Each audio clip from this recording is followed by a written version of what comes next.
Mga kababayan, madami-dami kasi ito eh. Pumunta tayo sa susunod nating topic.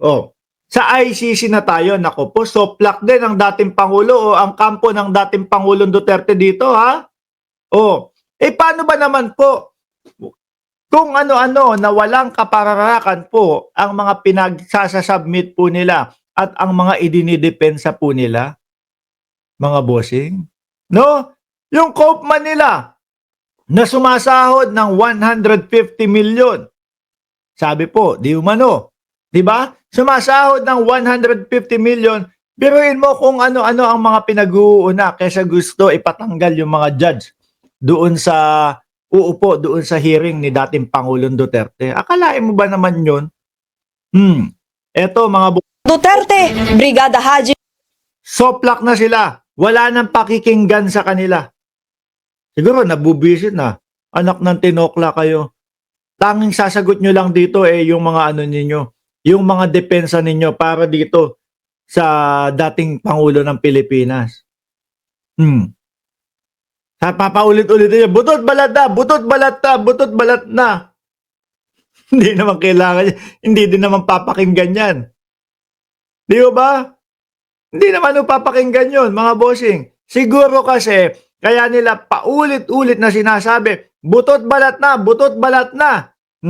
Para payagan po yung kanilang request na pauwiin na ang dating Pangulong Duterte. Para payagan yung sinasabi nilang house arrest na lang para kay dating Pangulong Duterte, mga kababayan. Pakinggan nyo kung paano po sinopla sila, ha?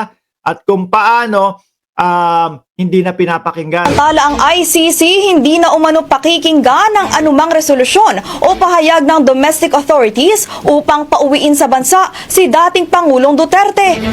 Ano yung naririnig ko yung sa Senado natin o yung mga senador naghahanda para gumawa ng kahit ano upang mapauwi o gumawa ng solusyon para mapauwi ang mamang ito na si dating Pangulong Duterte. Paano yan? Hindi na kayo papakinggan din.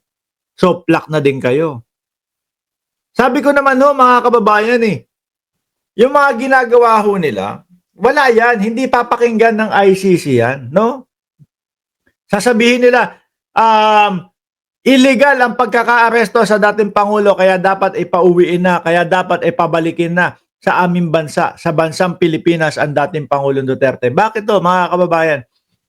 Ang tanging pakay po ng ICC malitis po ang dating Pangulo. Biruin nyo kailan pa yan? 2017 pa lang. 2017 pa lang, mga kababayan. Sinampahan na ng kaso yan. Tapos nung panahon ng siya ay nanunungkulan, nagawa ba? Wala, walang magawa ang ICC. Dahil nga, syempre, siya ang presidente. At tapos, sinabayan pa ng pagkalas ng dating Pangulo sa ICC dahil nga kinabahan no? Kinabahan yung nagsalita na mayabang na weak daw ang ating presidente ngayon. Yung pala siya ang kabado. Kabado sa China, kabado din sa ICC. Di ba? Kinabahan umatras, tanggalin ang Pilipinas sa ICC.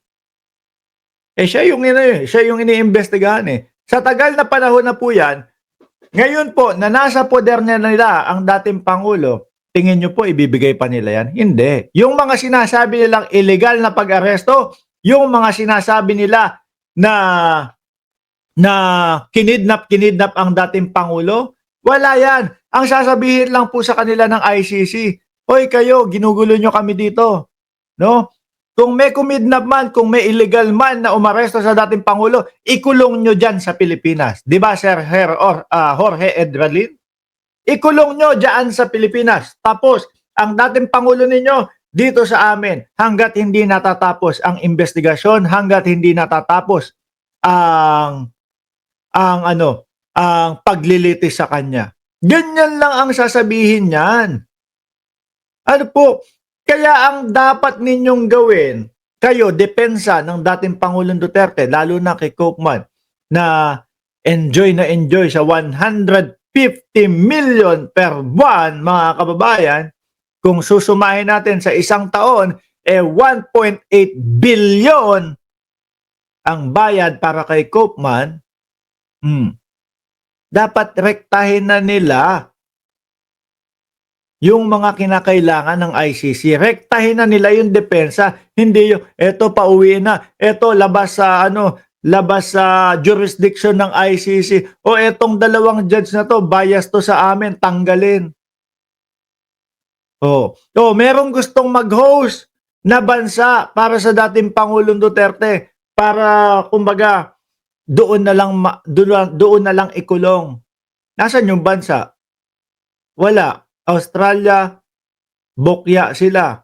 Belgium, bokya sila. Walang gustong mag-host. So paano bibigyan o pahihintulutan yung interim release niyan? At the same time, mga kababayan, doon yata mismo sa pinagkasulatan ni Koopman, nakasaad doon na hindi na muling gagawa ng krimen. Minsan, di ko alam kung nilalaglag ni Koopman itong si dating Pangulong Duterte. Di po ba? Pero isulat mo ba naman yun? Tapos ang iniimbestigahan po, nung panahon ng dating Pangulong Duterte o yung mga nakaraang panahon ho. Ibig lang mo sabihin, para sa akin, pagkakaintindi ko, may pag-amin yung kampo ng dating Pangulo. Sasabihin ng ICC, paano pa namin bibigyan ng interim release to? Ayan na, umaamin na. No? Ang pinag-uusapan natin, yung mga krimen nung dati. Tapos sinabi nyo, hindi na ulit gagawa ng krimen. Ibig sabihin, may pag-amin, bakit palalayuin pa namin? Bakit papupuntahin pa namin doon sa ibang lugar kung ito may ano na? Meron ng pag-amin. Di ba, Jorge Edralin? Correct. Correct yan di sinabi ni Atty. Claire. Nagulat ako, may nagpasa ng video sa akin ha. Nung birthday ko pala, binati tayo ni Atty. Claire. Atty. Claire, salamat po.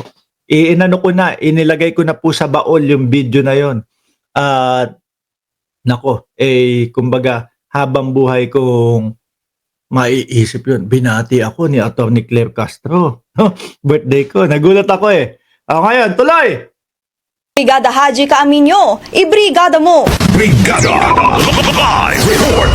Minaliit ni mamamayang Liberal Party List Representative Laila De Lima ang resolusyong inihain sa Senado na nananawagan sa agarang pagpapauwi kay dating Pangulong Rodrigo Duterte sa Pilipinas mula sa kustodiya ng International Criminal Court. Ayon kay De Lima, political posturing lang ang hakbang at walang bigat sa aspetong legal. Wala yan. No? Tuloy, sandali lang. Sa kinahaharap nitong kaso, wala na anyang kapangyarihan ng gobyerno na pabalikin si Duterte sa bansa. Una-una, si dating Pangulong Duterte ang bumakla sa ICC. So wala na, ibig sabihin po mga kababayan, wala na tayong kaugnayan sa ICC. Hindi na tayo konektado sa ICC. Di ba? Ginger cat. Isang sulit niya!